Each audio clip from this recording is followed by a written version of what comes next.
We'll be looking at a complete fundraising assessment and development plan. So it's not just going to be a study that sits on the shelf.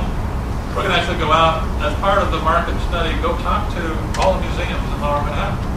We're going to go talk to the City of New York and the Department of Education. We're going to talk to the Lower Manhattan Development Corporation. We're going to talk to many, many parties, corporations that would have linkages to the kind of technology that we're talking about. People who sell iPods, people who sell podcasts, people who sell cameras, video cameras. See if we can't get them interested in what we're doing. And that's how you really build capacity and get sustainability, I believe. So that's part of the feasibility study. So again, we'll begin building institutional relationships, develop those relationships, get those groups who want to join us. Maybe they'll have a role on the advisory board for this particular new institution. So it's wide open. Part of what we're doing now is an R&D effort. We need to find out what it is that's going to make this particular concept work. And I don't believe it's ever been tried quite the same way. So it's going to open some eyes.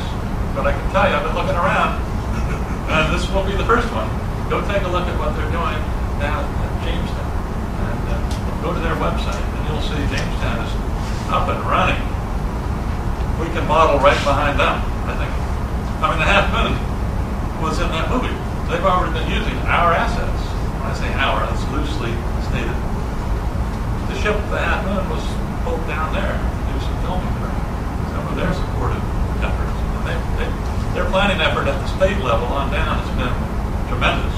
They've had incredible support from public dollars.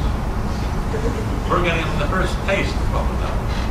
Hopefully, again, our goal is to build a history center. We're not here to create a 2009 event. That's not what we're about. But we want to think of how can we fit into that event, and potentially, benefit from that event if it does occur. Again, it's the same way with the New England Institute. Again, when we started out, we said we have representation from that organization. I've always viewed that organization as they're not interested in what we're doing. We don't exist. And we shouldn't exist. Well, we've had nothing but positive support from the Institute. And we're very beholden to them for where we are. And again, when we get to the physical side, we're going to have to begin to look at cost estimates for the physical space, and where would it be, how big should it be, these questions need to be answered. We don't know the answers yet. It's going to have to be iteratively put together, and much of the input that I hope we're going to get from this group in this room will help direct the product. Now, we'll reach out to the marketplace, find out what people want. At the same time, we'll be thinking about the products that we're producing. I think we want to have a product fairly quickly. I think we're already, when you see what Linton Hill has already done, we have a product already that could be packaged up and begun to start talking to people about where we're going, get their feedback very early on. Again, I have an idea about a team. It's not approved by anybody. Most of the stuff that gets done, I just do it, and they tell me your little beans, or they say come back and talk again. And this is the team I've been working with. I've never shown this to Donald. I just met the guy, but when I saw he's coming from the best recommendation you can get from Jan Ramirez, who has been, I would call her probably Jan and Richard Rabinowitz ran the visioning session in the first round, and they continued to work with us for a long period of time. And Jan is now head of the Memorial Museum downtown. A very important role, probably the toughest job I've ever thought a museum director would want to take on. She's willing to do it, and we want to continue to work with her. Again, I can go to some of these other development goals, but I think it's more important now to get to the meat and potatoes. And Glenn can Antillo. Maybe you can stop filming while that gets set up here. Trained as an architect, but I've been painting and drawing for the last 30 years. My primary interest is the history of New York State. And what I thought I would do at the beginning of this presentation is just to give you an idea of some of my work. This is a detail from a painting that I completed a few years ago. And I was just thinking that Jaap is here. And this is the Gelderse Bloem, and which was a ship that came to New Netherlands several times. We know quite a bit about the ship. Jaap did an incredible amount of research on the ships that came to New Netherlands. This is a painting that I made of a summer camp of the Mohican Indians, which is a camp that was about 5 miles south of Albany. The painting was put together from archaeological data that was assembled by Karen Hartkin and Linda Lavin several years ago. They found the remains of the wigwam and the Wetu fire pits. We know that the Mohicans came down to the Hudson River area. Sometimes they grew crops there, they fished there, and then went back into the hills for the winter time. This is a painting of Fort Nassau.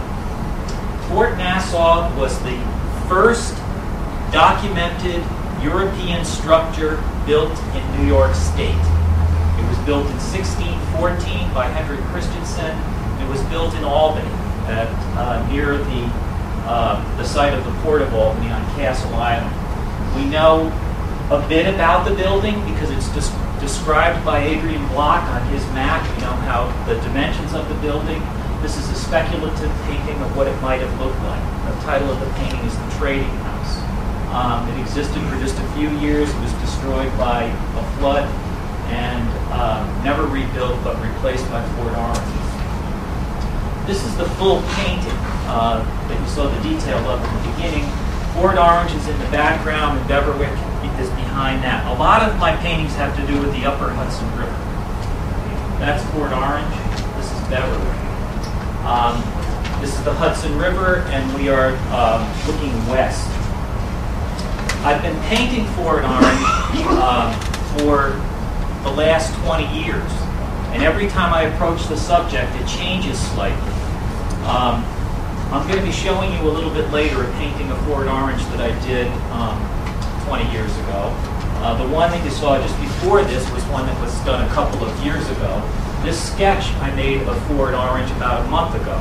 And every time I revisit this subject, I learn a little bit more about it. And so it is evolving. I'm getting closer. We're getting closer to knowing more about what it was.